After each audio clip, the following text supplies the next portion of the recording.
And today we'll discuss what is inverted yield based on the current number, its risk, and its opportunity. And are we heading towards the 80 style inverted yield? Before we get into this topic, please do take some time to read into the disclaimer down here. First, we have to understand that the interest rates and the yield, they move hand in hand together. It means that if the yield is moving higher into the future, so it will be for the interest rate. Let's also understand the difference between a healthy yield curve and an unhealthy one. The healthy yield curve is that where the shorter end or the floating rate, or you call the Fed fund rate, the interest rate or the yield is lower compared to its further end, the far end. That is 30 years or the 10 years interest rate or the yield. And for the unhealthy yield curve is where what we're seeing here today, that the floating rate at 4.83, it is way higher from the further end at the 30 years bond yield at 3.66%.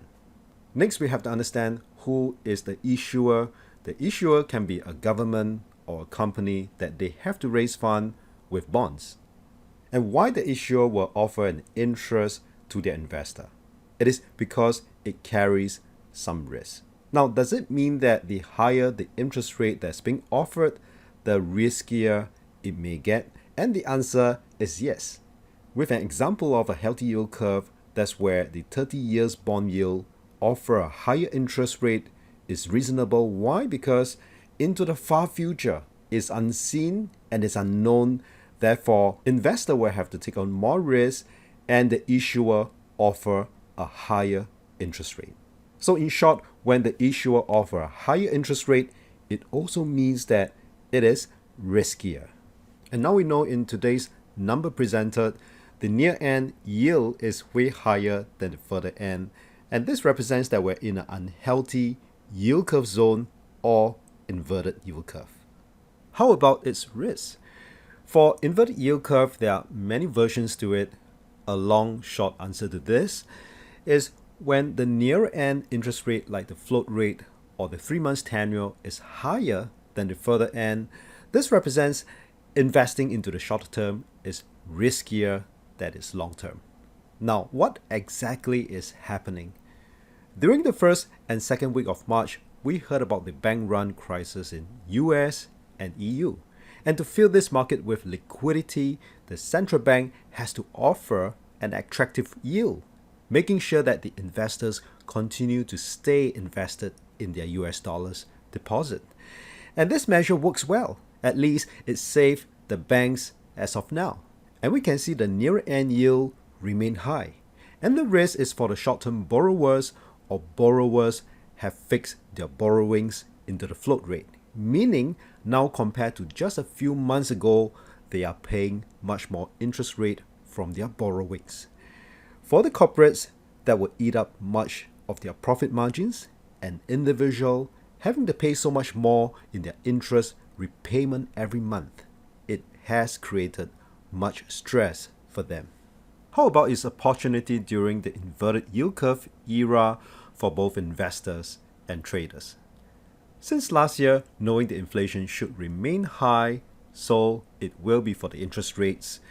For my fixed or saving fixed deposit, instead of doing a 1 or 2 years fix, I did a 3 months fixed rate and I have been rolling it every 3 months. To date, it has given me a better return compared to 3 months ago. Now, my banker recently trying to sell me a longer term fix, stating that interest rate is coming down soon. But what they do not understand is this. Yes, the 1 or 2 years or the midterm fix seems like it's going down, but it's not exactly true. Just because they are not moving doesn't necessarily mean that they are not going up.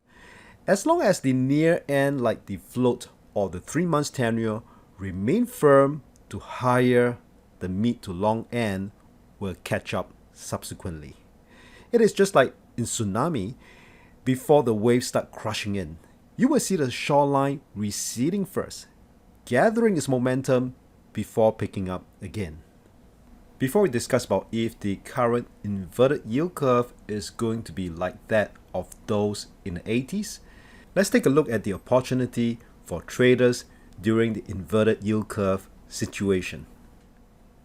These are the 2 years, 5 years, 10 years, and 30 years yield futures.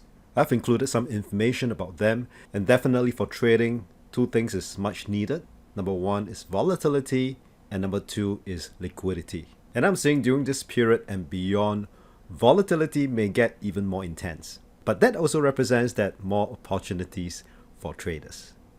Let's get back to this chart and see if there's a risk for us today to go back to the 80s style where there is a prolonged inverted yield curve situation. And let's look at what happened to the 80s, and for that we have to understand what is this chart telling us. Now, the blue line represents the US Fed Fund rate, which is also the floating rate. Now, during this period, the last 40 years, which were the period that the inverted yield curve has overstayed its welcome. It was during the 80s. Now, I want you to look across the last 40 years. Yes, they were intermittently the short end exceeded the mid and long term. But it was during the 80s that the short end overstay its welcome in this very prolonged few years. In fact, many years. And that became a problem. And we can see that the blue, the red, and the orange stay below the black. And the black represents the 30 years bond yield. And the float, the 3 months, 2 years, and 10 years generally stay below the 30 years, and that's what I call the healthy yield curve. But now the yield curve has inverted, and my title is Inverted Yield Curve Begins in 2023. Does this mean that the inverted yield curve is going to be prolonged? Now, if this happens, we may go back to the 80s style inverted yield curve, and this is what the Fed do not want to see. And so far, they've been making a very responsible statement whereby they say that every decision on the coming rate hike, it will depend on the coming data. And they do hope that there will be no surprises.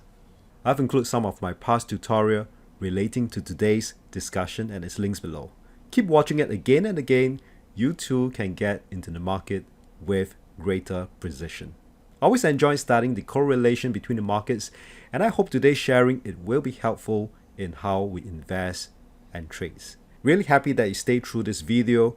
You have many great trading weeks ahead.